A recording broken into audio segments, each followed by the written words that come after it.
आपला महाराष्ट्र डिजिटल मध्ये मी ऐश्वर्या वाळे तुमचं सर्वांचं स्वागत करते। आज भाजपच्या नवनिर्वाचित आमदारांची बैठक फडणवीस यांच्या उपस्थितीत या बैठकीचं आयोजन करण्यात आलं। भाजपचे सर्व आमदार मुंबईमध्ये येण्यास सुरुवात। मुख्यमंत्री शिंदेंनी शिवसेना आमदारांची बैठक बोलावली। शिवसेनेचे सर्व आमदार मुंबईत येण्यास सुरुवात।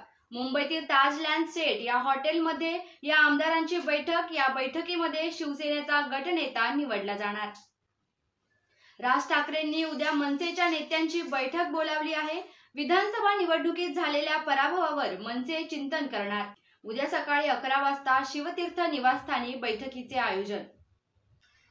महायुतीच्या 6 नेत्यांची विधान परिषदेवर वर्णी लागेल। विधानसभेत डावललेल्या नाराजांना विधान परिषदेवर संधी मिळेल। भाजपच्या 4 जागा तर शिवसेना आणि राष्ट्रवादीची विधान परिषदेची 1 जागा रिक्त आहे। लोकांचा विरोध असतानाही बहुमत कसं? दाल में कुछ काला है। या चमत्कारामागे कोण आहे याचा शोध घ्यावा लागेल। नाना पटोले यांचं वक्तव्य। संख्याबळ जास्त मिळालेल्या पक्षाचा मुख्यमंत्री होईल। मुख्यमंत्री पदावरील प्रश्नावर आत्राम यांचं वक्तव्य। आत्रामांकडून भाजपचा मुख्यमंत्री होणार असल्याचं संकेत देण्यात आलेत। महायुतीच्या मुख्यमंत्री पदावर चर्चा झालेली नाही, मात्र अजित पवार मुख्यमंत्री व्हावेत कार्यकर्त्यांची इच्छा। खासदार सुनील तटकरे यांचे वक्तव्य।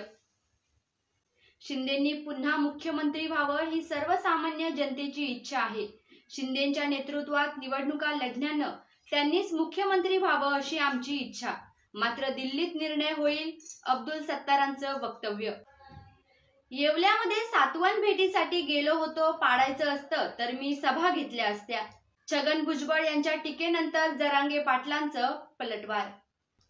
सरकारने मराठा आरक्षण लवकर द्यावं व बेमानी करू नये। आरक्षणासाठी सरकार स्थापन झाल्यानंतर सामूहिक उपोषण करू, जरांगेंचं वक्तव्य। निकाल आश्चर्यकारक आहे, असे निकाल अपेक्षित नव्हते। नक्कीच काहीतरी झालेलं आहे, यशोमती ठाकूरांकडून शंका व्यक्त। अमरावतीच्या भाजप कार्यालयात नवनिर्वाचित आमदारांचा सत्कार। अमरावतीच्या 8 जागांपैकी 7 जागांवर महायुतीचे उमेदवार आले। लोकसभा निवडणुकीनंतर महाविकास आघाडीत अहंकार वाढलेला आहे। विजय नम्रतेने स्वीकारावा, अन्यथा तो पराभवाच्या दिशेने जातो। मुनगंटीवार यांचा मवियाला टोला। स्टार प्रवाहवरची सुप्रसिद्ध मालिका आई कुठे काय करते अखेर 5 वर्षांनी घेणार प्रेक्षकांचा निरोप।